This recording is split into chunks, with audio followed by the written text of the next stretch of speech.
దయతల సద్గురు ప్రభు మహారాజుకు ప్రశ్న జన్మరహితం. ప్రశ్న ఏంటంటే జన్మించటం జన్మరహితం, మళ్ళీ జన్మరహితం అయిన తర్వాత మళ్ళీ జన్మించటం అనుకోండి. ఒకవేళ క్వశ్చన్ అట్లుంటుంది, జన్మించటం మళ్ళీ జన్మరహితం అవుతుంది, మళ్ళీ జన్మించటం ఉండదా? అలా ఉండదా? ఇక ఉండదో తేల్చుదాం. ఇప్పుడు ఇంతమంది పెద్దలు ఉన్నారు కాబట్టి వీళ్ళ మధ్యలో దాన్ని కూర్చొని గట్టిగా తేల్చుదాం. ఆ ప్రశ్నని అటులాగి ఇట్లాగి ప్రశ్నని తెగ్గొట్టాలి. ఓకే, సరే. ఒకసారి నేను ప్రశ్ననే మళ్ళీ మీకు అర్థమయ్యేట్టుగా క్లారిటీ చెబుతా. మా బావగారు అంటే సూక్ష్మంలో చెబుతారు, నేను కొంచెం ఎక్స్ప్లెయిన్ చేసి చెప్తా. ఓకే, ఇప్పుడు జన్మరహితం ఎవరికైంది? జన్మరహితం ఎవరికైంది? సరే, మీకు తెలిసిన పేర్లు ఏమైనా చెప్పండి అంటే మన పేరు తప్ప అన్ని పేర్లు చెబుతాం. జన్మరహితం అయిన వాళ్ళ పేర్లు చెప్పమంటే మీరు కూడా చెప్తే చెప్పొద్దు. నాకు జన్మరహితమైంది మీరు చెప్పొద్దు, ఛాయిస్ మీది. మా బావగారు అయితే ఎమ్మటే చెబుతారు నాకు జన్మరహితమైందని అంటారు. మరి ఎంతమంది అనుకుంటున్నారు? ఓకే, సరే, నేను ఒక 4-5 పేర్లు చెప్తా. వాళ్ళకి జన్మరహితం అయిందా కాలేదా అని అడిగితే మీరు ఓకే అనాలి. అంటారా? చూద్దాం. ఒకటి, ఓకే, శ్రీధరుల వారు జన్మరహితం అయిందా కాలేదా? అయిందమ్మా. ఓకే, ఒప్పుకుంటున్నారు. శ్రీధరుల వారికి అయిందంటే ఓకే. శ్రీమద్ రామడుగు శివరామ దీక్షితుల వారికి జన్మరహితం అయిందా కాలేదా? ఓకే అమ్మ, ఒప్పుకుంటున్నాం. అలాగే శ్రీమద్ భాగవత కృష్ణదేశిక ప్రభుల వారు అయిందమ్మా, జన్మరహితం అయిందా కృష్ణదేశికుల వారికి? Okay okay. శ్రీ దయానంద షేక్ బుర్హానుద్దీన్ సద్గురు ప్రభుల వారు జన్మరహితం అమ్మాయి. ఓకే, ఒప్పుకుందాం. శ్రీ నిజానంద మిట్టపల్లి సత్యనారాయణ రాజయోగి గారు ఆయన అసలు డౌట్ లేదుగా, మీకు ఏమాత్రం డౌట్ లేదుగా? ఓకే అమ్మాయి. శ్రీ సదానంద పసుపులేటి సీతమ్మ గారు వారు కూడా, అంటే వీళ్ళందరికీ జన్మరహితమైంది.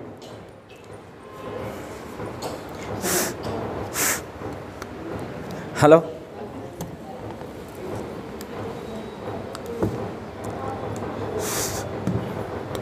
అక్కడే అంత తేడా ఉంది.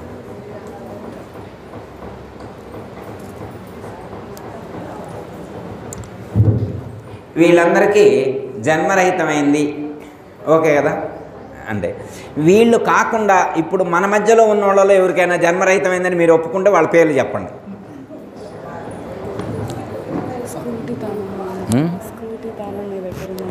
ఎవరు?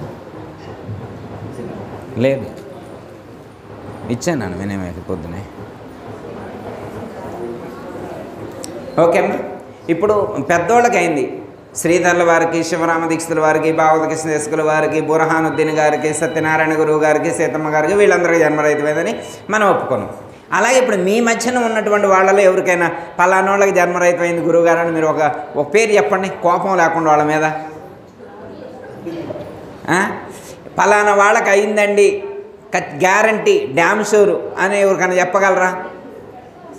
ఏమో గురువు గారు, మరి ఏం చెబుతాం, మరి నేను చెప్పలేను. గౌరీ ఎవరి పేరు అని చెబుతాను? ఏం చెప్పదంట గౌరీ, ఎవరి పేరు చెప్పదంట.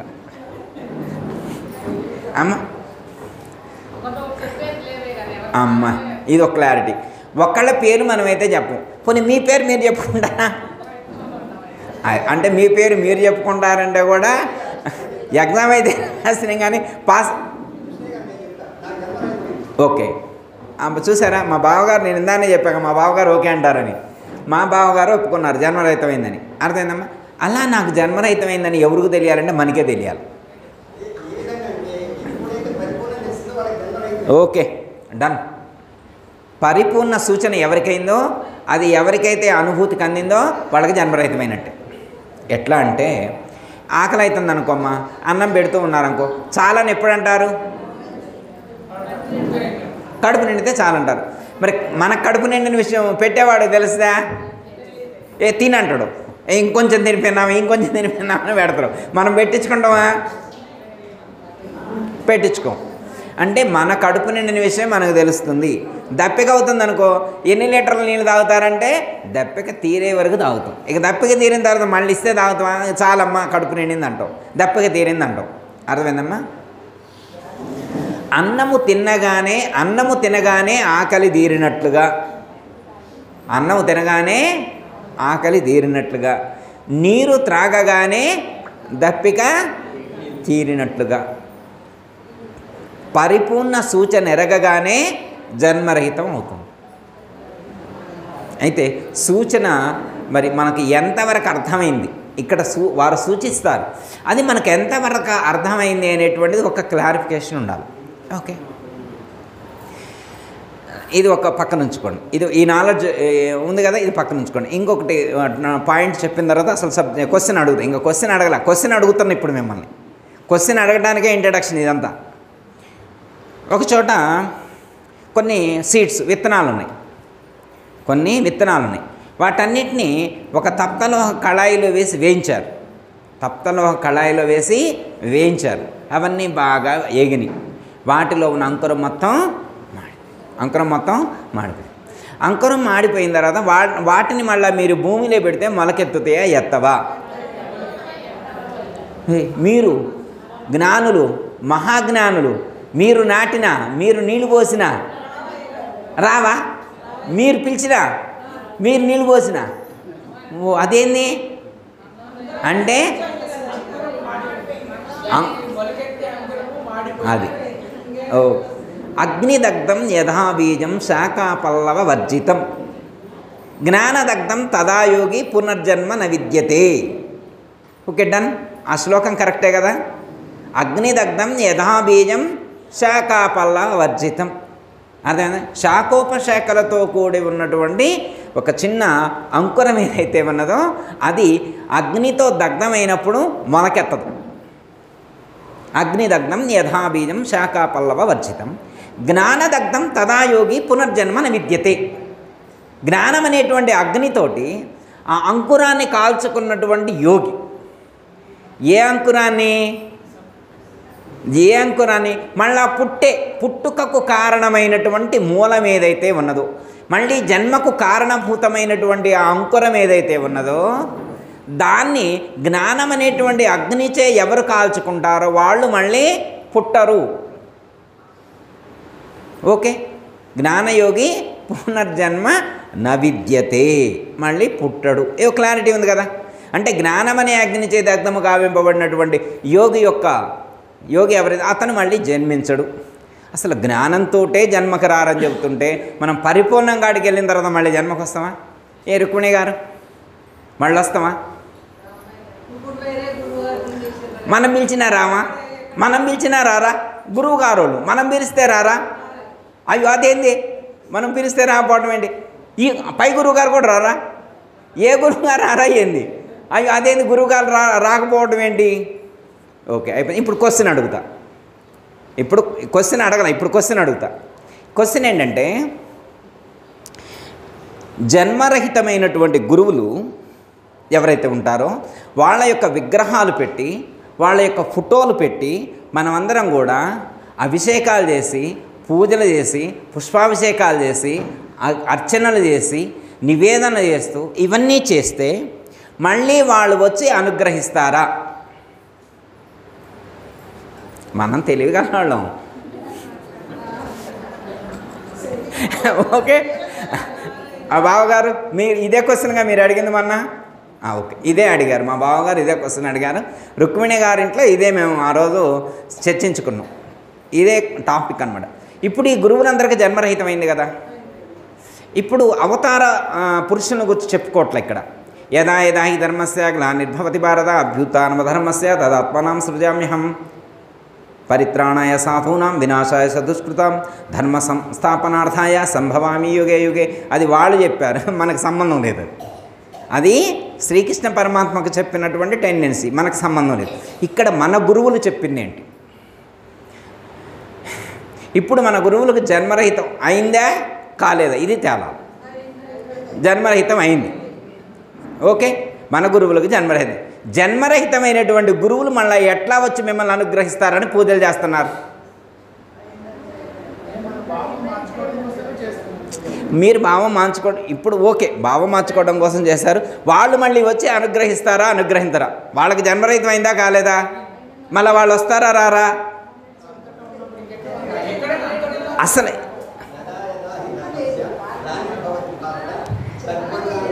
అంటే అమ్మా ఇప్పుడు అయితే ఇక్కడ ఏంటంటే ముందు విషయం క్వశ్చన్ మనకు పూర్తిగా అర్థం కావాలి. క్వశ్చన్ చాలా గొప్పది. ఇదే కాదమ్మా, ఇది ఎన్నో సంవత్సరాల నుంచి ఎంతోమందికి ఇది క్వశ్చన్గానే మిగిలిపోయింది. ఇది ఒక ప్రశ్నగానే మిగిలిపోయింది. ఈ ప్రశ్న ఉద్భవించిన ప్రతిసారి కూడా గురు పరమాత్మ సమాధానం చెప్తూ సమాధానం పరుస్తూనే ఉన్నారు. మళ్ళీ అదే ప్రశ్న మనకు పునరుత్పత్తి జరిగింది. ఆ ప్రశ్నకు మన గురువుగారే సమాధానం అందించారు. మన గురువుగారే సమాధానం అందించారు.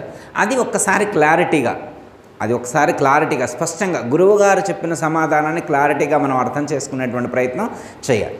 ఓకే, అది క్లారిటీ అనమాట. ఇక్కడ ప్రశ్న ఏంటంటే, జన్మరహితమైనటువంటి గురువుగారు మళ్ళీ జన్మకు రారు. ఇది ఫండమెంటల్. ఒక గురువుగారికి జన్మరహితం అయిన తర్వాత మళ్ళీ తిరిగి రారు. కొంతమంది చెప్తారు సాంప్రదాయంలో, ఏం చెప్తారంటే, ఒక 10 మంది శిష్యులకు ఉపదేశం ఇచ్చిన తర్వాత ఆ శిష్యుడు కడతేరకపోతే ఆ శిష్యుడి కోసం గురువు మళ్ళీ జన్మిస్తారు అని చెప్పి కొంతమంది చెప్తారు. అది కరెక్ట్ కాదు. గురువుగారు ఏమన్నా రావాలని అనుకుంటే రావడం తప్ప, అయ్యో నా శిష్యుల కోసం మళ్ళీ నేను పుట్టాలని గురువుగారు అనుకుంటే పుట్టాలి తప్ప, నిజమైనటువంటి గురువు ఎవరు కూడా మళ్ళీ పుట్టాలని అనుకోడు శిష్యుడి కోసం. శిష్యుడికి కొన్ని ఫండమెంటల్స్ ధర్మాలు ఉన్నాయి, గురువుకు కూడా కొన్ని ధర్మాలు ఉన్నాయి. గురువు తన ధర్మం ప్రకారం తాను ఫాలో అయినప్పుడు శిష్యుడికి జన్మరహితం అయినా కాకపోయినా ఆ గురువుకు సంబంధం ఉంది. అర్థమైందమ్మా? కమిట్మెంట్ ఏంటి శిష్యుడికి గురువుగారికి? శిష్యుడు గురువుగారి దగ్గర చేరినప్పుడు నాకు జన్మరహితం చేయవని శిష్యుడు అడిగిండు. గురువుగారు అన్నారు, ఏమన్నారు? నీకు నేను జన్మరహితం చేస్తా అన్నారు. జన్మరహితం చేస్తా ఎప్పుడు అంటే గురువుగారు చెప్పినట్లు విన్నప్పుడు, ఆచరించినప్పుడు ఓకే. మరి గురువుగారు చెప్పారు, శిష్యుడు ఆచరించలేదు, దాని గురువుగారు ఏం చేస్తారు? దానికోసం మరి గురువుగారు శిష్యుడు చుట్టూ తిరుగుతారా?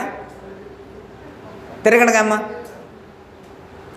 అందుకే నేను మొన్న మీ క్లారిటీ కూడా చెప్పాను అనమాట. ఈ ఆశ్రమం మెయింటెనెన్స్ చూడమని చెప్పి సీతమ్మ గారి ఆశ్రమాన్ని అప్పచెప్పారమ్మా. మరి కృష్ణయ్య గారి శిష్యులు ఉన్నారు, నాయన గారి శిష్యులు ఉన్నారు, సీతమ్మ గారి శిష్యులు ఉన్నారు. మేము వైరాలో ఉన్నప్పుడు మాకు బోధ అందట్లేదన్నారు చాలామంది. వైరాలో ఉన్నప్పుడు కృష్ణయ్య గారు వైరాలో ఉంటుండే నెలకు ఒకసారి వస్తున్నారు, మాకు సరిగా బోధ అందట్లేదన్నారు. మేము హైదరాబాద్ కూడా వచ్చామన్నమాట. వచ్చి 2 సంవత్సరాలు దాటింది కూడా. ఇప్పుడు ఇక్కడే ఉన్నాం. మేము ఆల్వేస్ అవైలబుల్. మేము ప్రతిక్షణం కూడా భక్తులందరికీ కూడా అందుబాటులో ఉన్నాం. ఎవరు వాళ్ళ సందేహ నివృత్తి కోసం వచ్చినా కానీ సమాధానం చెప్పడానికి. మరి భక్తులు వస్తున్నారా లేదన్నటువంటిది వాళ్ళకి సంబంధించిన విషయం.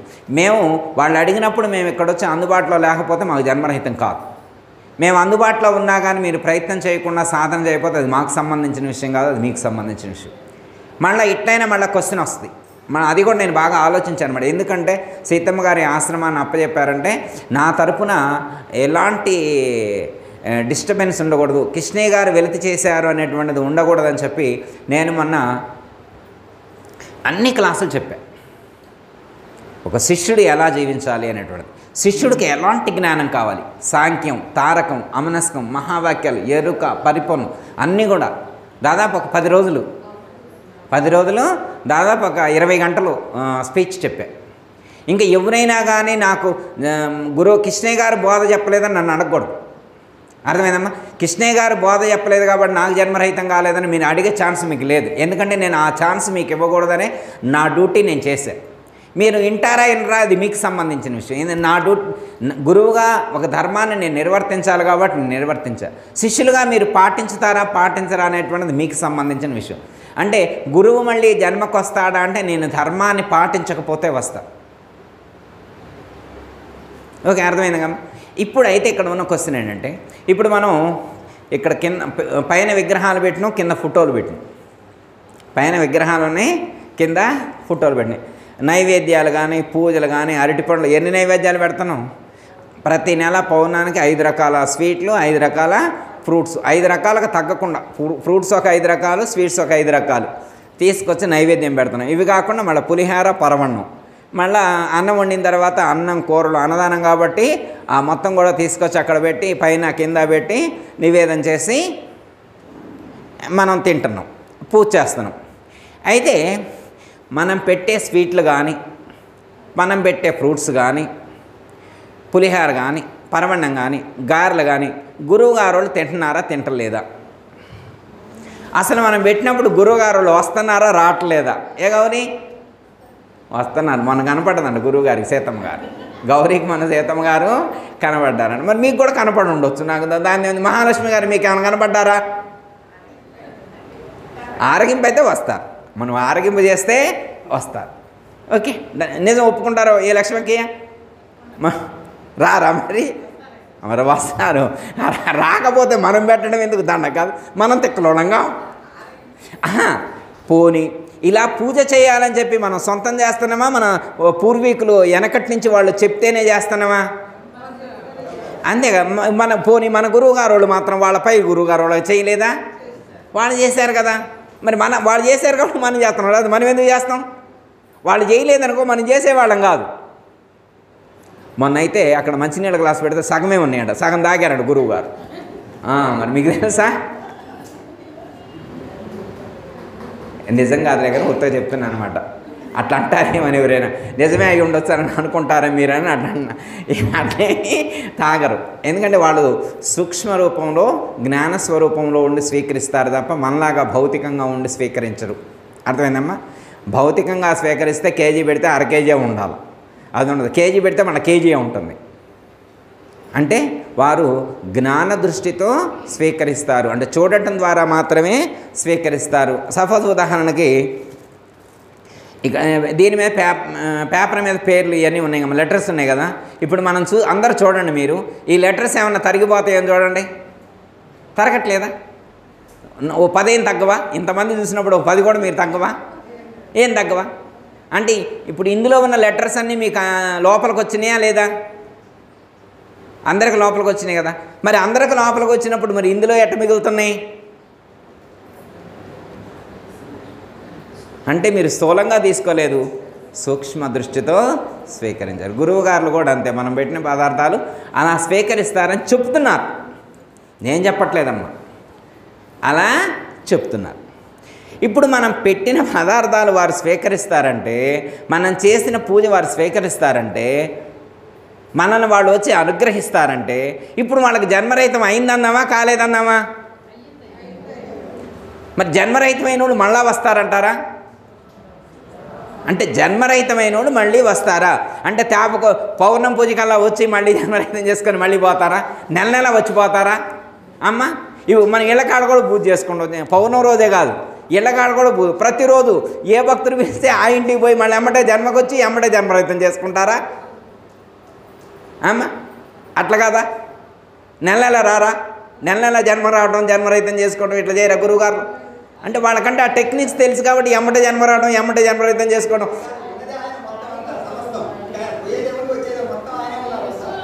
ఓకే, నేను అనేది ఏంటంటే మన గురువుగారులకు జన్మరహితం అయిందా కాలేదా అన్నదే క్వశ్చన్. విశ్వమంతా ఉంటారా ఉండరా అని నేను చెప్పట్లా. విశ్వమంతా ఉంటారా ఉండరా అన్నది క్వశ్చన్కు మాత్రమే ఆన్సర్ చేయండి. మన గురువుగారులకి జన్మరహితం అయిందా కాలేదా, మనం పిలిస్తే వాళ్ళు వస్తారా రారా?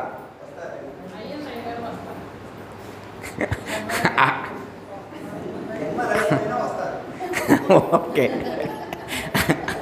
ఇది చాలా సూక్ష్మమైనటువంటి అంశం. ఇక్కడే మనం మన ఏమంటారంటే యుక్తి. ఇక్కడ ఏం కావాలా? యుక్తి ద్వారా దీన్ని మనం సమాధానం రాబట్టుకోవాలి. అర్థమైందమ్మా?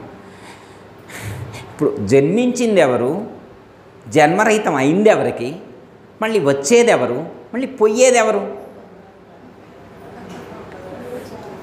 అసలు ఇప్పుడు అంటే ఉదాహరణ నేను చెప్తున్నామ్మా. ఇప్పుడు పోనీ విశ్వమంతా వ్యాపించి ఉందంటే మళ్ళీ ఈ బొమ్మలు ఎందుకు పెట్టుకోవాలా? అర్థం, నీకు జన్మరహితమైంది అంతా వ్యాపించినడు. ఈ ఒక పరిధి లేదు, ఒక ఆవరణ లేదు, ఒక అవధి లేదు, నామం లేదు, రూపం లేదు, అఖండంగా ఉన్నది అనేటువంటి భావన ఉన్నప్పుడు ఏ విగ్రహం గాడికైనా వెళ్ళి దండం పెట్టచ్చుగా. నేను అడిగి పోను, నేను గుడికి పోను. గుళ్ళో రాక్షసులు ఉన్నారా? గుళ్ళో దేవుళ్ళు లేరా? గుళ్ళో ఉంది ఎవరు? గుళ్ళేనే కాదు, అణువణువున ఆత్మ చైతన్యమే ప్రకటితమవుతుందని చెప్పినప్పుడు మళ్ళీ ఇక్కడ లేదు, అక్కడుంది, ఆ రూపంలో లేదు, ఈ రూపంలో ఉంటుంది అనేటువంటి భేద భావన ఎందుకు వచ్చింది? అంత జ్ఞానస్థితిలో ఉన్నప్పుడు. అది ఇప్పుడు వారు ఆజ్ఞించారు మనల్ని తరింపజేస్తా అని. ఓకే, ఇప్పుడు వారు తరించారా లేదా? ఇప్పుడు క్వశ్చన్ ఏంటి? వారికి జన్మరహితమైందా కాలేదా అంటే జన్మరహితమైందని ఒప్పుకోను. జన్మరహితమైన వాళ్ళు మళ్ళీ వస్తారని మీరు ఎలా అంటారు? ఇది నేను అనేది. జన్మరహితమైన వాళ్ళు మళ్ళీ వచ్చారు, మళ్ళీ పోయారు అనేటువంటిది కరెక్ట్ కాదు. వస్తారు అనేదానికి రీజన్ నేను చెప్తా వేరే.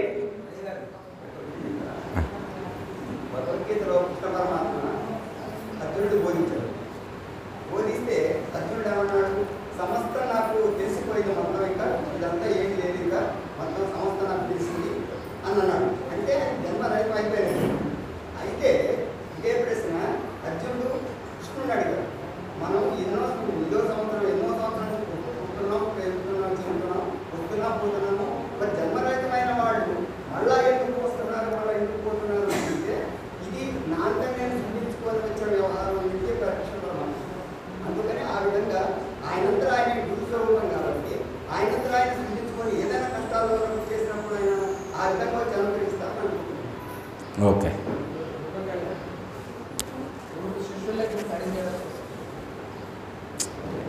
నేను అనే ఉద్దేశం మీరు ఆలోచించండి. గురువుగారు వచ్చిందే శిష్యులను ఉద్ధరించడం కోసం. అర్థమైందా? గురువుగారు తనను తాను ఉద్ధరించుకోడా? ఇక పొద్దాకలు జన్మలు ఎత్తుతురా? మనిషికి జన్మలు ఎత్తుతురా అమ్మ? ఇక మనిషికి పిలిచినోడి ఇంటికల్లా పోయి ఇక జన్మరహితం చేసుకోడా?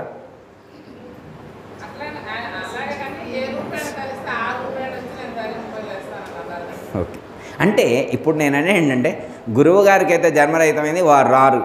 ఇది పాయింట్ గుర్తుంచుకోండి. గురువు గారికి జన్మరహితమైంది. మీరు దండం పెడతాన్నా 1 లక్ష ఇచ్చినా, 10 లక్షలు ఇచ్చినా, 10 కోట్లు ఇచ్చినా మళ్ళీ వాడు తిరిగి అయితే జన్మకు రాదు. ఇది ఫండమెంటల్ కాదు. మరి మనం ఇది తెలిసినా కానీ మన గురువుగారు ఎందుకు పూజ చేశారు, మనతో ఇలా చేయమని ఎందుకు చేయించారు అనే దానికి మనం మాట్లాడుకోవాలి. ఇప్పుడు అర్థమైందమ్మా? మనం మాట్లాడుకోవాల్సిందంటే వాళ్ళు మళ్ళీ జన్మకు వస్తారని మీరు అనుకోవద్దు. వాళ్ళు జన్మకు రారు, ఇది నాకు తెలుసు. వాళ్ళు జన్మకు రారు. వాళ్ళు జన్మకు రానప్పుడు వాళ్ళకి ఎందుకు పూజ చేస్తున్నాం అన్నదో మీరు అడగండి. నేను అది అడగమనేది, మీరు అది అడగరా? అడగండి, గట్టిగా అడగండి, దానికి అనుకుందాం. ఇది క్వశ్చన్ అనమాట. ఇది చాలా చోట్ల అడిగారమ్మా, చాలా చోట్ల ఇదే క్వశ్చన్ ఉంది. మేము చాలాసార్లు కూడా దీని మీద డిస్కషన్ చేశా. నా అభిప్రాయం నేను చెప్పా.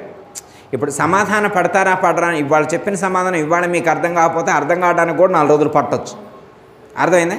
జస్ట్ నా ఒపీనియన్ చెప్తాను. ఇప్పుడు నాయన గారు ఇచ్చిన జ్ఞానం, నా అనుభవం, నా ఒపీనియన్ నేను ఎక్స్ప్లెయిన్ చేస్తాను. ఓకే, ట్రై చేయండి.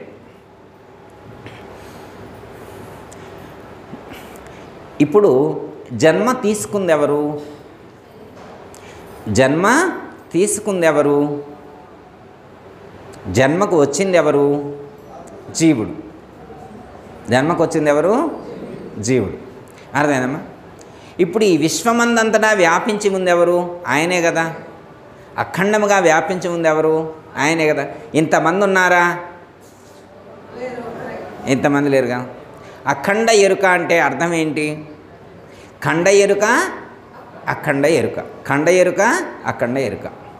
ఇప్పుడు ఇది ఒక ఖండం, ఇది ఒక ఖండం, ఇది ఒక ఖండం, అది ఒక ఖండం, అది ఒక ఖండం, అది ఒక ఖండం, అదొక ఖండం, అదొక ఖండం, ఖండం, ఇన్ని ఖండాలు, ఖండాలుగా ఉన్నది.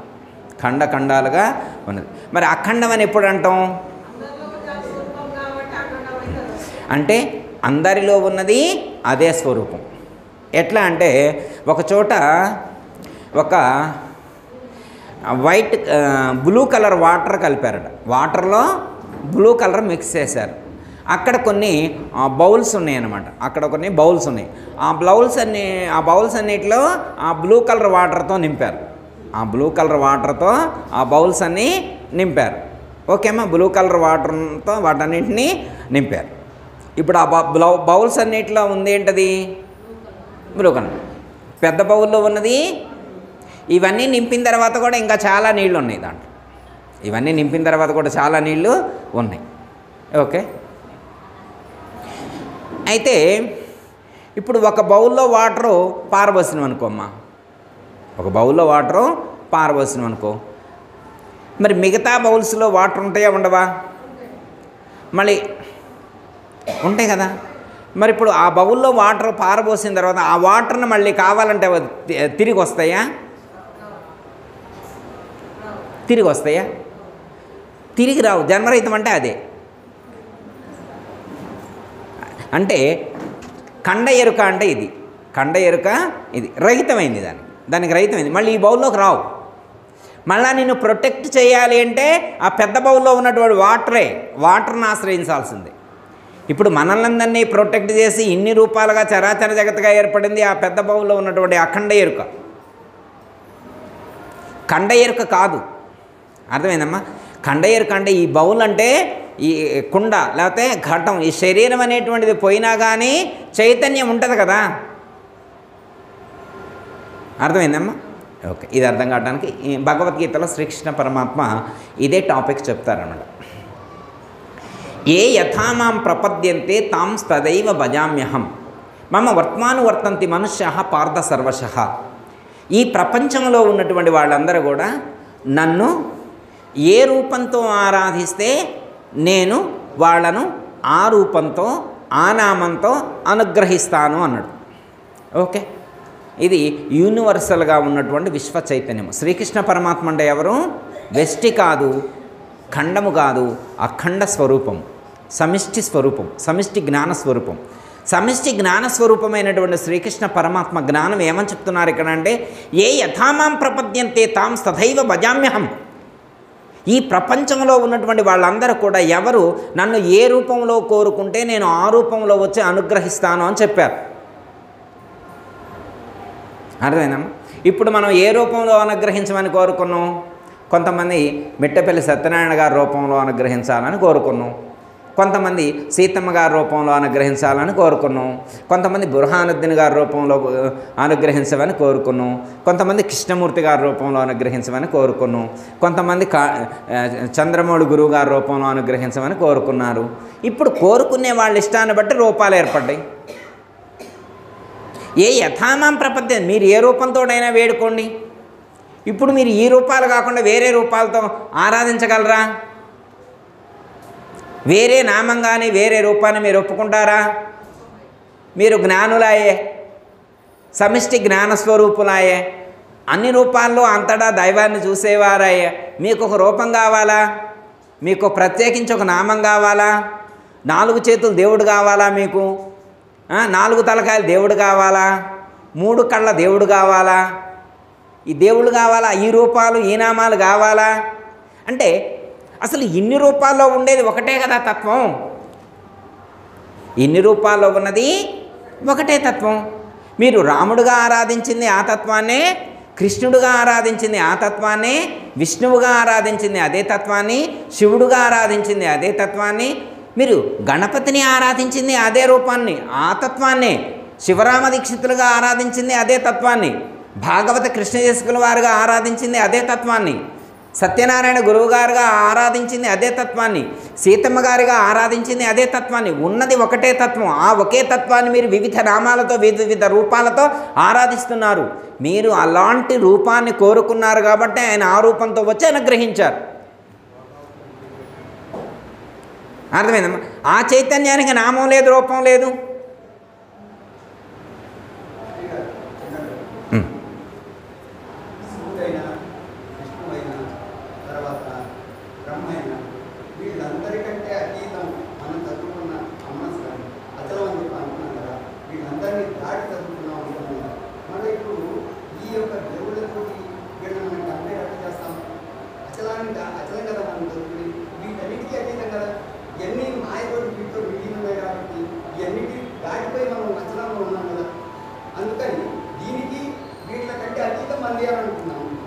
ఓకే, మనది అతీతమైనటువంటి బోధ కదా, మన గురువులు అతీతులు కదా, మరి అతీతుల్ని మా కింది వీళ్ళ దేవులతో కంపేర్ చేస్తున్నారు, ఇది ఎలా సింక్ అవుద్ది అని చెప్పి వాడుతున్నారు. అయితే ఇక్కడ అతీతులకు అసలు మాట లేదు, అక్కడ వాక్కు లేదు, అతీతంగాడ మాట లేదు, అతీతంగాడ మాట లేదు. ఇది లోపల చెప్పుకున్న కింది స్థాయిలో చెప్పుకున్నప్పుడు ఇది ఈ గురువులందరినీ ఇప్పుడు సపోజ్ ఉదాహరణకి గురువే దేవుడు గురువే దేవుడు గురువే దేవుడు అని అనుకోవచ్చు, ఇలా అనుకోవచ్చు. మరి గురు బ్రహ్మ అని, గురు విష్ణు అని, గురుర్దేవో మహేశ్వర అని, గురు సాక్షాత్ పరబ్రహ్మం అని ఈ పేర్లు ఆ గురువుగారికి పెట్టాల్సిన అవసరం లేదు. బ్రహ్మతోటి విష్ణువుతోటి ఈశ్వరుడితోటి అనుసంధానం చేసి గురు బ్రహ్మ గురు విష్ణు గురుదేవో మహేశ్వర అని చెప్పి పిలుచుకోవాల్సినటువంటి అవసరం లేదే. ఆయన మనం పిలుస్తున్నాం కదా, ఎందుకంటే ఒక్క స్థాయి వరకు అవసరం, ఒక్క స్థాయి వరకు వీళ్ళు కూడా అవసరమే. అర్థమైంది? ఇక్కడ చెప్పేటువంటిది ఏంటంటే గురువు అంటే మనిషి కాదు కదా. ఇప్పుడు జన్మకొచ్చింది మనిషి అంటే ఈ పాంచభౌతికమైనటువంటి రూపాన్ని గురువు అనుకుంటున్నావా, భౌతికమైనటువంటి రూపాన్ని గురువు అనుకుంటున్నావా, అభౌతికమైనటువంటి రూపాన్ని గురువు అనుకుంటున్నావా? అలౌకికము అభౌతికమైనటువంటి తత్వాన్ని కదా గురువు అనుకునేది. అర్థమైందా? ఇప్పుడు జన్మరహితమైంది ఈ శరీరానికా లోపల ఉన్నటువంటి దానికా? ఇప్పుడు మీరందరూ కూడా జన్మరహితం కావాలనుకునేది తొడుక్కా లోపల ఉన్నోడిగా? జన్మరహితం దేనికి కావాలా? బీజం లోపల కదా ఉంది, కాలాల్సింది లోపల కదా, బయట కాదు. దీన్నే ఉంది, ఇది పడిపోతే ఎవరైనా దేశపోయి కాలుస్తారు. దీన్ని పెద్ద కాల్చడానికి పెద్ద డబ్బులు అనుకుంటే చాలు, ఆ బ్యాంకులో డిపాజిట్ చేసి వాళ్ళకి ఫోన్ చేసి చెబితే ఇది పడిపోంగలో వచ్చి కాలున్నాయనంటే ఎవరైనా కాలుస్తారు. అర్థమైందమ్మా? దీన్ని కాల్చుకోవడం పెద్ద కష్టపడాల్సిన అవసరం లేదు, దీన్ని ఎవరైనా కాలుస్తారు. దీన్ని కాల్చుకునేది ఏముందమ్మా? ఇది కాలితే కాదు కదా జన్మరహితం వచ్చేది. సరే పూడుస్తారా కాల్చుతారా అది వాళ్ళ అవసరాన్ని బట్టి పరిస్థితిని బట్టి ఉంటుంది, అది వేరే విషయం. ఓకే అమ్మా? భగవద్గీతలో శ్రీకృష్ణ పరమాత్మ చెప్పింది ఏంటంటే అమ్మా, ఈ ప్రపంచంలో ఉన్నటువంటి భక్తులు నన్ను ఏ రూపంతో ఆరాధిస్తే, ఏ నామంతో ఆరాధిస్తే నేను ఆ రూపంతో ఆ నామంతో నిన్ను నేను అనుగ్రహిస్తాను అని చెప్పారు. వీళ్ళకి జన్మరహితం అయిందమ్మా, మన గురువులందరికీ జన్మరహితమైంది. జన్మరహితం అయినా కానీ మీరు మళ్ళీ ఇదే రూపంతో ఇదే నామంతో ఆరాధిస్తే అనుగ్రహించేది విశ్వవ్యాప్తమైనటువంటి చైతన్యం, మనందరిలో ఉన్న చైతన్యం, మనందరిలో ఉన్న చైతన్యమే విశ్వవ్యాప్తమైనటువంటి చైతన్యమే. అఖండ ఎరుక ఏదైతే ఉన్నదో, అధిష్టాన చైతన్య బ్రహ్మం అని చెప్పబడేటువంటిది ఏదైతే ఉన్నదో అదే తత్వము. ఆ తత్వమే మీరు ఏ రూపంతో ఆరాధిస్తే ఆ రూపంతో, ఏ నామంతో ఆరాధిస్తే ఆ నామంతో వచ్చి అనుగ్రహిస్తుంది. మనం చేసేటువంటి పూజలన్నీ విశ్వవ్యాప్తమైనటువంటి చైతన్యానికే చెందుతాయి తప్ప వెష్టి రూపాలకు కాదు, వెష్టితత్వానికి కాదు. ఇప్పుడు సత్యనారాయణ గురువు గారికి చెందుతుంది, చంద్రమామ గారికి చెందుతుంది, సీతమ్మ గారి మనుషులకు చెందిద్దా? ఇది మీరు మనుషులుగా చేసింది అమ్మ. గురువు గారంటే మనిషిని చేశారా? గురుడు నారుడు గాడు ఈశ్వరుడే మనస అన్నారా? గురు చరణంబులు మరువాకే మనస, గురు చరణంబులు మరువాకే మనస, గురుడు నారుడు గాడు ఈశ్వరుడే మనస. గురువు గారంటే నరుడా? నరతత్వమా? కాదుగమ్మా. ఈ పాంచభౌతికమైనటువంటి శరీరం కాదు కదా. గురువు గారు మళ్ళీ ఈ రూపంతో వస్తారు. ఈ రూపంతో ఎందుకు వస్తారు? ఈ రూపం కాదు, లోపల ఉన్న రూపాన్నే విడిచిపెట్టారు. లోపల ఉన్న రూపాన్ని విడిచిపెట్టమంటే అమ్మా ఆ ఉన్నటువంటి అంకురాన్ని తీసేసుకున్నారు, అంకురాన్ని తీసేసుకున్నారు. వారికి జన్మరహితమైంది. అంతే, అర్థమైందమ్మా. ఇప్పుడు సపోజ్ ఉదాహరణకమ్మా అఖండ ఎరుక రహితమైద్ది అంటారు కొంతమంది, అవగాహన లోపం. అఖండ ఎరుక రహితమైద్దమ్మా. ఇప్పుడు ఏ శివరామ దీక్షితుల వారో, శ్రీధర్ల వారో, భాగవత కృష్ణేశ్వరుల వారో అఖండ ఎరుక రహితం చేశారనుకో, మనం ఉంటామా? మళ్ళీ ఈ ప్రపంచం ఉంటుందా? ఉండదు కదా. ఎప్పుడైనా కావాల్సింది నాకు జన్మరహితం కావడం కోసమే ప్రయత్నం చేయాలి తప్ప నా చుట్టూ ఉన్నటువంటి దాంతో నాకు సంబంధం లేదు. నేను లేకపోవాలంతే. లేనే లేనని నేను లేకపోయిన వెనుక, లేనే లేనని నేను లేకపోయిన వెనుక తావుండు గద ఉంటే దాన్ని ఎట్లేదు కదా నీవు. నేనే లేనని లేకపోతే, నేనే లేనని లేకపోతే తావుండు కదా. నేను వెళ్ళా, నేను వెళ్ళా. ఎవరు వెళ్ళింది? నేను వెళ్ళా. మీరుండండి అమ్మా. నేను వెళ్ళా. నేను వెళ్ళిన తర్వాత మళ్ళీ పద్మా గారు ఉన్నారు, విజయ గారు ఉన్నారు, లక్ష్మి గారు ఉన్నారు, శ్రీనివాసరావు గారు ఉన్నారు, కళావతి గారు ఉన్నారు, సులోచన గారు, వాళ్ళందరూ ఉంటే నాకెందుకంటే నేను లేను కదా. లేకపోవాల్సింది ఎవరు? నేను. తాను లేకుండా చేసుకోవాలి కదా. తాను పోతే ఇక తగ్గులేదు, తాను పోతే తగ్గులేదు. మరి ప్రపంచం ఉంటుందండి, డబ్బులు ఉంటాయండి, నగలు ఉంటాయండి, సుఖాలు ఉంటాయండి, కొడుకు ఉంటాడండి, కోళ్ళు ఉండడు, బెడ్ ఉంటుంది, అల్లుడు ఉండడు, గురువు గారు ఉంటాడు, శిష్యులు ఉంటారు, చుట్టాలు ఉంటారు, బంధువులు, వాళ్ళందరూ ఉంటే నాకెందుకంటే, వాళ్ళందరితో నాకేం పని అంటే, నేను వచ్చింది వాళ్ళ కోసం కాదు కదా, నా కోసం నేను వచ్చా, నా కమిట్మెంట్తో నేను వచ్చా. గురువు గారి దగ్గర చేరి ఆయన చెప్పారు, ఈ ముళ్ళు వేసుకొని వచ్చినవే నాయన అన్నాడు. తెలియదు స్వామి అన్న. ముళ్ళు ఇప్పుతా అన్నాడు. మరి ఇప్పితే సరేనా అన్న. అయ్యో స్వామి ఇప్పు స్వామి అన్నాడు. ఇప్పితే మళ్ళీ రావన్నాడు. ముళ్ళు ఇప్పితే మళ్ళీ రావన్నాడు. నేను ఇప్పించుకున్నా. మీరు కూడా ఇప్పించుకున్నారు, అది వేరే విషయం అనుకోండి. మీరు చెప్పాలా, మీరు రేపొద్దున చెప్పాలా. మీరు కూడా ముళ్ళు ఇప్పించుకున్నారు, నేను కూడా ఇప్పించుకున్నాను. ఇవి మనం మనం పోయినవా పోలేదా? ఇప్పుడు ముళ్ళు ఏమన్నా ఉన్నాయా? ఏమి. మరి ఇప్పుడు మనం పోతే మరి ఇప్పుడు ఎవరుంటే మనకెందుకు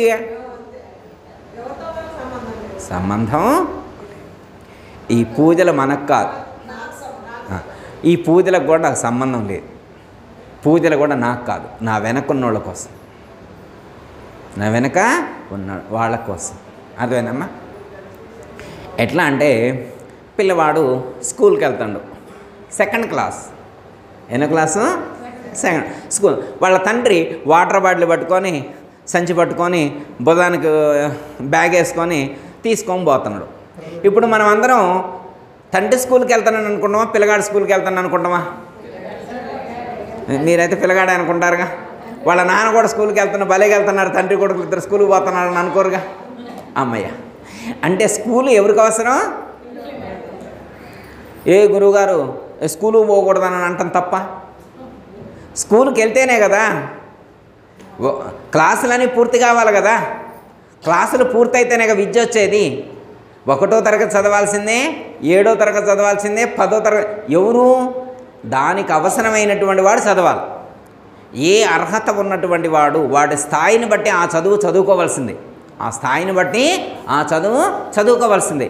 ఎప్పుడు ఇంకా చదవటం పూర్తయిపోయిన తర్వాత, ఇందాక మీరు 10 చదివారు కదా, చదివి చదివి చదివి చచ్చిరి చెల్లినంత. చావు లేని చదువు చదవరేని. అబ్బా భలే చదువులే ఇది. ఏ చదువు ఇది? చావు లేని చదువు. అమ్మాయి భలే ఉంది, ఇది బాగుంది. మనం ఈ చదువు చదువుకుంటే ఇక మన చావమంట. చామమ్మ అరుణ, చావు లేదు చదివేనా ఇది? అమ్మ ఇక చావు రాదంట. అందుకే ఒక్కొక్కళ్ళకైతే 1200 సంవత్సరాలు, 1500 సంవత్సరాలు చావు రాట్లా వీళ్ళకి. అంటే చావు లేని చదవండి, అది కాదా? దానికి చావు రాదు. మరి ఇప్పుడు చచ్చేదేంటి? అంటే ఇప్పుడు మనం దేహం కాదనమాట. చనిపోయేది మనం, అంటే దేహం కాదు. అర్థమైందమ్మా? చచ్చిపోయేది ఒకటి ఉంది, చావు రాంది ఒకటి ఉంది. చావు పుట్టుకలు కలిగింది ఒకటి, చావు పుట్టుకలు లే. పుట్టుట గిట్టుట లేకను పుట్టే గిట్టేటి ఇరుక పోటు మెరుకను చట్టు వలె కదలకుండాను బట్టబయలు ఇట్టి తిరిగి భావించదగును. చదివారు కదా, కాజా గురువు గారు చదివారు కదా. ఎప్పుడు మనం చదువుకుంటాం పాట మన సార్ గురించి. వచ్చిపోయే బాట కదండి గురు కరుణ చేత చచ్చిపోతే మరల రమండి. వచ్చిపోయే బాట కదండి గురు కరుణ చేత చచ్చిపోతే మరల రమండి. అచ్చమైన పూర్ణబోధ తెచ్చినాడు దేశికుడు, అచ్చమైన పూర్ణబోధ తెచ్చినాడు దేశికుడు. దిచ్చుతనము లేక వినీగ చేనెరుకనిచ్చెదాము, దిచ్చుతనము లేక వినీగ చేనెరుకనిచ్చెదాము. రండి గురుపుత్రులారా, సద్గురుని పూజకు రండి సద్భక్తులారా. భలేగుంది కదా ఇది. వచ్చిపోయే బాట కదండి, వచ్చిపోయే బాట కదండి, గురు కరుణ చేత చచ్చిపోతే మనల రమండి. అయితే చావాలి కానీ ఎట్లా చావాలో చెబుతున్నారు ఇక్కడ. అందరం చస్తాం, అందరూ చచ్చేది కాకపోతే చచ్చే దాంట్లో ఒక టెక్నిక్ ఉండాలంట. ఏముండాలా? టెక్నిక్తో చావాలి. ఎట్లా పడితే అట్లా చావటం కాదు ఇక్కడ, ఎట్లా పడితే అట్లా పోవడం కాదమ్మా. పోయేదానికి కూడా ప్లానింగ్ ఉండాలి. ఎలాంటి ప్లానింగ్ ఉండాలి ఇక్కడ? గురు కరుణ చేత చచ్చిపోతే మరల రామండి. ఎట్లా చావాలా? గురు కరుణ చేత చచ్చిపోతే మరల రాం. అదేనమ్మా. ఇప్పుడు మనం చచ్చిపోతే మళ్ళా రాకుండా ఉండాలంటే ఎవరి కరుణ కావాలా? అది గూగుల్లో కొట్టండి, వచ్చింది గురుకరుణ. మొన్న అయితే ఒకళ్ళు అడిగితే కేజీ వచ్చిందంట. మీకు తెలుసో లేదో, బుక్ చేస్తే అమెజాన్లో బుక్ చేస్తే కేజీ గురుకరుణ వచ్చిందంట. మీకు కూడా వచ్చే ఉంటుంది, కావాలంటే బుక్ చేసుకోవచ్చు. రాదా? అమెజాన్లో బుక్ చేస్తే వచ్చి, జెప్టోలో అట్లా బుక్ చేసుకుంటే వచ్చేది కాదన్నమాట. జొమాటోలో బుక్ చేసుకుంటే వచ్చేది కాదు. అరుణ రాదా? రాదంట. మరి ఇది ఎక్కడ వచ్చిద్దో? బుక్ చేసుకుంటే వచ్చేది కాదు ఇది. అర్థమైందమ్మా? మనం వెళ్ళాలి అక్కడికి. ఎక్కడికి వెళ్ళాలా? గురు సన్నిధికి వెళ్ళాలి, గురు సేవ చేయాలి. గురు సన్నిధికి వెళ్ళి గురు సేవ చేయాలి. అనే గురు సేవ చేసినటువంటి వాళ్ళకి వారి యొక్క కరుణ, వారి యొక్క కృప, వారి యొక్క అనుగ్రహం అనేటువంటిది ప్రసరితమవుతుంది. వాళ్లకు జన్మరహితం అవుతుంది. వాళ్ళు శరీరాన్ని విడిచిపెట్టిన తర్వాత ఇంకొక శరీరాన్ని ధరించరు. శరీరం ఉన్నప్పుడే ఆ యొక్క ఉన్న బంధాలన్నిటినీ త్రుంచుకొని ఇప్పుడే జన్మరహిత స్థితిని పొంది ఉన్నారు. మళ్ళీ ఎప్పుడో కాదు. చాలామంది అనుకుంటారు శరీరాన్ని విడిచినప్పుడు జన్మరహితం అంటారు. శరీరాన్ని విడిచినప్పుడు కాదు, శరీరం ఉన్నప్పుడే దానితో ఉన్నటువంటి బంధాన్ని తెంచుకొని జన్మరహిత స్థితిని పొంది ఉన్నటువంటి వాళ్ళ మనం కాదు, మన గురువులందరూ అలాంటి స్థితిని పొంది ఉన్నారు. అన్ని బంధాలు తెంచుకొని వారు జన్మరహిత స్థితిని పొందుకొని ఉన్నారు. మరి మనం కూడా అంతే తెంచుకున్నాం కదా. జన్మరహితం అయిన తర్వాత మళ్ళీ మీ మనవరాలు కానీ, మీ కూతురు కానీ, కొడుకు కానీ, అల్లుడు కానీ అయితే అయింది జన్మరహితం, మళ్ళీ రా జన్మకాని అంటే మీరు వస్తారా? రారా? ఎందుకు రారు మీరు? రారా? రావు. మనమే రానప్పుడు మన గురువు గారులు ఎందుకు వస్తారమ్మా? మీరైతే రారు కానీ మీ గురువు గారులు అయితే రావాలి. మీ గురువు గారు రావాలి. భలే కడుగుతున్నారు మీరు. ఓకే. మరి ఎవరొస్తారు అంటే మన పూజను స్వీకరించడానికి వచ్చేది ఎవరంటే విశ్వవ్యాప్తమైనటువంటి చైతన్యము, బ్రహ్మము, లేకపోతే ఆత్మ అనండి, లేకపోతే పరమాత్మ అనండి, దేవుడు అనండి, భగవంతుడు అనండి, అనేకమైనటువంటి పేర్లతో చెప్పబడుతూ ఉన్నటువంటి చైతన్యం ఏదైతే ఉన్నదో అట్టి చైతన్యమే ఈ విశ్వాన్ని సృష్టించింది. దీనికి సంబంధించినటువంటి బాధ్యత ఆ చైతన్యాన్ని తప్ప మిగతా ఎవరిది కాదు. ఎవరి బాధ్యత ఉంటే వాళ్ళు అది చూసుకుంటారు, ఆ మిగతా వర్క్ అంతా చూసుకుంటారు. సపోజ్ ఉదాహరణకమ్మా, ఈ మొత్తం కార్యక్రమం అయిపోయిన తర్వాత అందరు వెళ్ళారనుకోమ్మా, ఇక లాస్ట్లో మనం మిగులుతాం. అందరు వెళ్ళాక మీరు, నేను, హరిబాబు, చంద్రశేఖర్ గారు, గౌరీ, మై వీళ్ళందరూ ఉంటారు. ఉండి చేపలు సర్దుకోవడం, లైట్లు బంద్ చేసుకోవడం, ఇవన్నీ మనం చేసుకుంటాం. ఎందుకు? మనకి బాధ్యత ఉంది. ఎవరికి బాధ్యత ఉంటుందో వాళ్ళు ఆ రూపాన్ని ధరించి వచ్చి అనుగ్రహిస్తారు. మీరు రాముడు రూపంలో ఆరాధించిన, కృష్ణుడి రూపంలో ఆరాధించిన, వెంకటేశ్వర స్వామి రూపంలో ఆరాధించిన, మెట్టపల్లి సత్యనారాయణ గురువు గారి రూపంలో ఆరాధించిన, సదానంద పసుపులేటి సీతమ్మ గారి రూపంలో ఆరాధించిన, బుర్హానుద్దీన్ గారి రూపంలో ఆరాధించిన, మీరు ఏ రూపంతో ఆరాధించినా కానీ అనుగ్రహించేటువంటి తత్వం ఒక్కటే. అర్థమైందమ్మా? కాకపోతే ఇక్కడ మాట్లాడుతూ ఉన్నారు గురువు. ఇక్కడ మా బావగారు ఇందాక అడిగిన దానికి ఏంటంటే, ఇక్కడ గురువు గారికి ఉన్నటువంటి విశిష్టత ఏంటంటే, మిగతా దేవాలయాలకి ఇక్కడ ఆశ్రమానికి ఉన్న డిఫరెన్స్, ఆశ్రమాలకి దేవాలయాలకి ఉన్న డిఫరెన్స్ ఏంటంటే, ఆశ్రమంలో ఉన్నటువంటి గురువు మాట్లాడే గురువు, ఇక్కడ చూసే గురువు, వినే గురువు. నువ్వు నా నైవేద్యం పెడితే తినే గురువు. ఇక్కడ నువ్వు పెట్టిన నైవేద్యాన్ని తినే గురువు ఉన్నాడు, ఇక్కడ వినే గురువు గారు ఉన్నారు, చూసే గురువు గారు ఉన్నారు, మాట్లాడే గురువు గారు ఉన్నారు. ఇక్కడ అక్కడ తత్వం ఉంది, అచేతనంగా ఉంది. అక్కడ చేతన రూపంలో ఉంది, చైతన్యంగా లేదు, చేతన రూపంగా ఉంది, అవ్యక్తంగా ఉంది. అక్కడ అభివ్యక్తం కావట్లేదు, ఇక్కడ అభివ్యక్తం అవుతుంది ఒక రూపాన్ని ధరించినప్పుడు. ఇక్కడ కదలిక ఉంది, అక్కడ కదలిక అక్కడ కూడా ఉంటుంది, కానీ అక్కడ ఉన్నటువంటి కదలికను గుర్తించే స్థితి, సామర్థ్యం, ఆ సూక్ష్మ ప్రజ్ఞ మనకు లేదు. ఆ ప్రజ్ఞ ఉన్నటువంటి వాళ్ళు అక్కడ కూడా ఆ తత్వాన్ని దర్శించగలుగుతారు. ఎందుకంటే విశ్వవ్యాప్తంగా ఆ చైతన్యం ఉన్నప్పుడు ఒక విగ్రహంలోనే లేకుండా ఎలా ఉంటుంది, అక్కడ కూడా ఉంటుంది. దాన్ని దర్శించగలిగేటువంటి ప్రజ్ఞ మనకుండా. ఇప్పుడు ఇక్కడ మనం చూడగలుగుతున్నాం. చదువుతారు, పద్యాలు పాటలు చదువుతారు, కాకపోతే అది అర్థం చేసుకోవాలి. మనం కూడా ఎప్పుడు చదువు కాశీపురము గయా కాళహస్తి ప్రయాగ మంగళగిరి మంచి తుంగభద్ర కంచి శ్రీశైలంబు కడు జగన్నాథంబు ద్వారకా మధురను ధర్మపురియో దివ్య స్థలంబులన్నీ తిరిగినప్పటికైనా పలుకునా దేవుడు పలుకడేమే పలికి బోధించెడి పరమ సద్గురు చేరి అయ్యనా గతి చెప్పుమని అడుగలేక మాయ విభ్రాంతిలో చెంది మనుజులంతా జనన మరణములేనట్టి జాడగనరు వాసరము వాడపల్లి ఆగదాస వినుత విమల సుగుణ ప్రకాశ శ్రీ వెంకటేశ. ఎవరు రాశారు? వాడపల్లి ఆగదాస్ గారు రాశారు. కాశీ, రామేశ్వరం, భద్రాచలం, సింహాచలం అన్ని ఏళ్ళు పలుకున, అక్కడ ఉన్నటువంటి దేవుడు పలుకున. అబ్బా, పద్మా గారు వచ్చారు. రా తల్లి అని ఎప్పుడన్నా పిలిచారా? ఎప్పుడొచ్చి నువ్వు తల్లి అని అడిగేవాళ్ళు ఉన్నారా? మందలిచ్చే దేవుడా కాదు.